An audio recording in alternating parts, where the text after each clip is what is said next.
زمزم کی کھدائی۔ حضرت ابراہیم علیہ السلام کے بیٹے حضرت اسماعیل علیہ السلام کے 12 بیٹے تھے۔ ان کی نسل اس قدر ہوئی کہ مکہ مکرمہ میں نہ سما سکی اور پورے حجاز میں پھیل گئی۔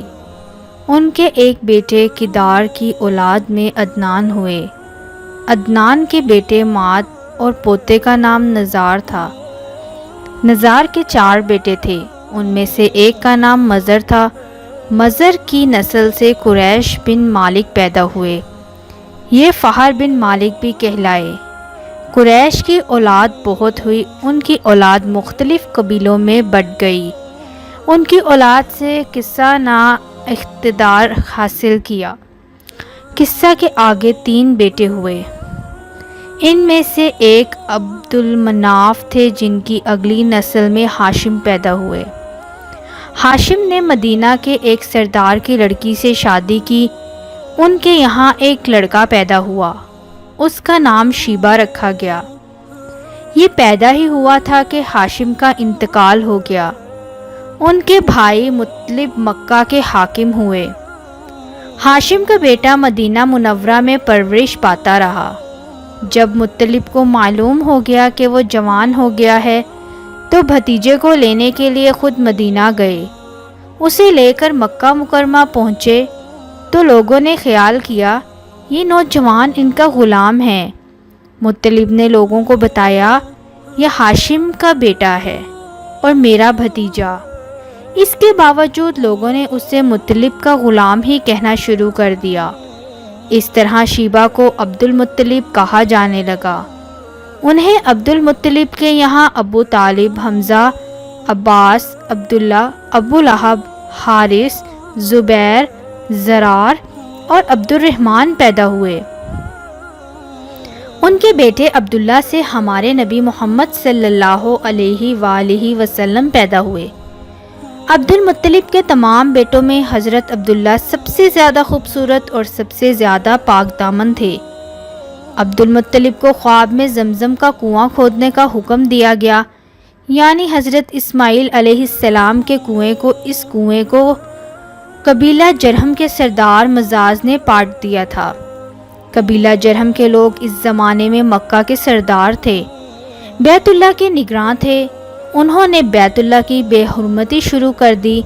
ان کا سردار مزاز بن عمرو تھا، وہ اچھا آدمی تھا۔ اس نے اپنے قبیلے کو سمجھایا کہ بیت اللہ کی بے حرمتی نہ کرو، مگر ان پر اثر نہ ہوا۔ جب مزاز نے دیکھا کہ ان پر کوئی اثر نہ ہوتا تو قوم کو اس کے حال پر چھوڑ کر وہاں سے جانے کا فیصلہ کیا۔ اس نے تمام مال و دولت، تلواریں اور ضربیں وغیرہ خانہ کعبہ سے نکال کر زمزم کے کنویں میں ڈال دیں اور مٹی سے اس کو پاٹ دیا۔ کنواں اس سے پہلے ہی خشک ہو چکا تھا، اب اس کا نام و نشان مٹ گیا۔ مدتوں یہ کنواں بند پڑا رہا۔ اس کے بعد بنو غزہ نے بنو جرہم کو وہاں سے مار بھگایا۔ بنو غزائیہ اور قصہ کی سرداری کا زمانہ اسی حالت میں گزرا، کنواں بند رہا، یہاں تک کہ قصہ کے بعد عبد المطلب کا زمانہ آ گیا۔ انہوں نے خواب دیکھا، خواب میں انہیں زمزم کے کنویں کی جگہ دکھائی دی اور اس کے کھودنے کا حکم دیا گیا۔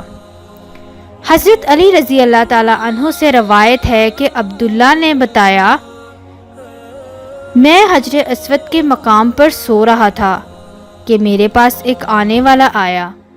اس نے مجھ سے کہا طیبہ کو کھودو۔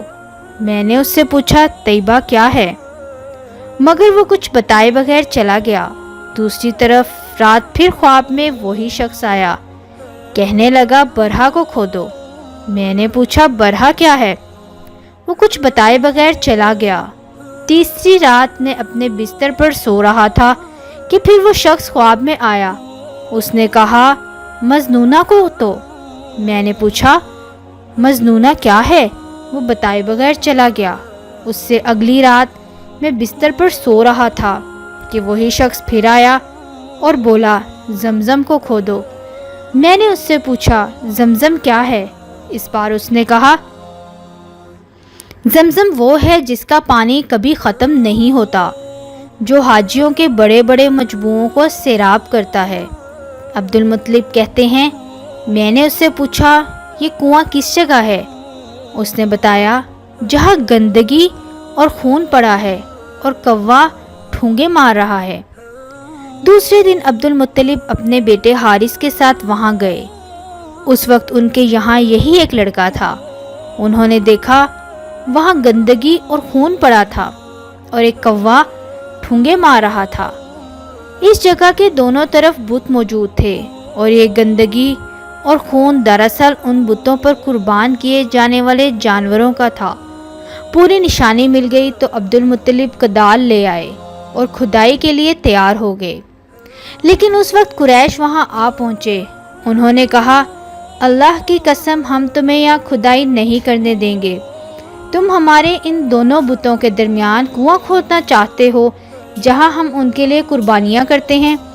عبد المطلب نے ان کی بات سن کر اپنے بیٹے حارث سے کہا تم ان لوگوں کو میرے قریب نہ آنے دو، میں کھدائی کا کام کرتا ہوں، اس لیے کہ مجھے جس کا حکم دیا گیا ہے میں اس کو ضرور پورا کروں گا۔ قریش نے جب دیکھا کہ وہ باز آنے والے نہیں تو رک گئے۔ آخر انہوں نے کھدائی شروع کر دی۔ جلد ہی کنویں کے آثار نظر آنے لگے۔ یہ دیکھ کر انہوں نے اللہ اکبر کا نعرہ لگایا اور پکار اٹھے یہ دیکھو یہ اسماعیل علیہ السلام کی تعمیر ہے۔ جب قریش نے یہ دیکھا کہ انہوں نے کنواں تلاش کر لیا ہے تو ان کے پاس آ گئے اور کہنے لگے عبد المطلب اللہ کی قسم یہ ہمارے باپ اسماعیل علیہ السلام کا کنواں ہے اور اس پر ہمارا بھی حق ہے، اس لیے ہم اس میں تمہارے شریک ہوں گے۔ یہ سن کر عبد المطلب نے کہا میں تمہیں اس میں شریک نہیں کر سکتا، یہ مجھ اکیلے کا کام ہے۔ اس پر قریش نے کہا تب پھر اس معاملے میں ہم تم سے جھگڑا کریں گے۔ عبد المطلب بولے کسی سے فیصلہ کروا لو۔ انہوں نے بنو سعد ابن حزیم کی کاہنہ سے فیصلہ کرانا منظور کیا۔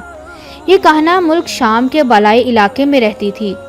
آخر عبد المطلب اور دوسرے قریش اس کی طرف روانہ ہوئے۔ عبد المطلب کے ساتھ عبد مناف کے لوگ کی ایک جماعت تھی، جبکہ دیگر قبائل قریش کی بھی ایک جماعت ساتھ تھی۔ اس زمانہ میں ملک حجاز اور شام کے درمیان ایک بیابان میدان تھا، وہاں کہیں پانی نہیں تھا۔ اس میدان میں ان کا پانی ختم ہو گیا۔ سب لوگ پیاس سے بے حال ہو گئے، یہاں تک کہ انہیں اپنی موت کا یقین ہو گیا۔ انہوں نے قریش کے دوسرے لوگوں سے پانی مانگا لیکن انہوں نے پانی دینے سے انکار کر دیا۔ اب انہوں نے ادھر ادھر پانی تلاش کرنے کا ارادہ کیا۔ عبد المطلب اٹھ کر اپنی سواری کے پاس آئے۔ جو ہی ان کی سواری اٹھی اس کے پاؤں کے نیچے سے پانی کا چشمہ ابل پڑا۔ انہوں نے پانی کو دیکھ کر اللہ اکبر کا نعرہ لگایا۔ پھر عبد المطلب سواری سے اتر آئے۔ سب نے خوب سیر ہو کر پانی پیا اور اپنے مشکیزے بھر لیے۔ اب انہوں نے قریش کی دوسری جماعت سے کہا آؤ تم بھی سیر ہو کر پانی پی لو۔ اب وہ بھی آگے آئے اور خوب پانی پیا۔ پانی پینے کے بعد وہ بولے اللہ کی قسم اے عبد المطلب یہ تو تمہارے حق میں فیصلہ ہو گیا۔ اب ہم زمزم کے بارے میں تم سے کبھی جھگڑا نہیں کریں گے۔ جس ذات نے تمہیں اس بیابان میں سیراب کر دیا وہی ذات تمہیں زمزم سے بھی سیراب کرے گا، اس لیے یہیں سے واپس چلو۔ اس طرح قریش نے جان لیا کہ اللہ تعالیٰ عبد المطلب پر مہربان ہے، لہٰذا ان سے جھگڑا بے سود ہے اور کاہنہ کے پاس جانے کا کوئی فائدہ نہیں۔ چنانچہ سب لوگ واپس لوٹے۔ واپس آ کر عبد المطلب نے پھر کنویں کی کھدائی شروع کی۔ ابھی تھوڑی سی کھدائی کی ہوگی کہ مال، دولت، تلواریں اور ضربیں نکل آئیں۔ اس میں سونا اور چاندی وغیرہ بھی تھی۔ یہ مال و دولت دیکھ کر قریش کے لوگوں کو لالچ نے آ گھیرا۔ انہوں نے عبد المطلب سے کہا عبد المطلب اس میں ہمارا حصہ بھی ہے۔ ان کی بات سن کر عبد المطلب نے کہا نہیں اس میں تمہارا کوئی حصہ نہیں، تمہیں انصاف کا طریقہ اختیار کرنا چاہیے۔ آؤ پا انسو کے تیروں سے کرا ڈالیں۔ انہوں نے ایسا کرنا منظور کر لیا۔ 2 تیر کعبے کے نام سے رکھے گئے، 2 عبد المطلب کے اور 2 قریش کے، باقی لوگوں کے نام کے۔ پانسا پھینکا گیا تو مال اور دولت کعبہ کے نام نکلا، تلواریں ضربیں عبد المطلب کے نام اور قریشیوں کے نام کے جو تیر تھے وہ کسی چیز پر نہ نکلے۔ اس طرح فیصلہ ہو گیا۔ عبد المطلب نے کعبے کے دروازے کو سونے سے سجا دیا، زمزم کی کھدائی سے پہلے عبد المطلب نے دعا مانگی تھی کہ اے اللہ اس کی کھدائی کو مجھ پر آسان کر دے، میں اپنا ایک بیٹا تیرے راستے میں ذبح کروں گا۔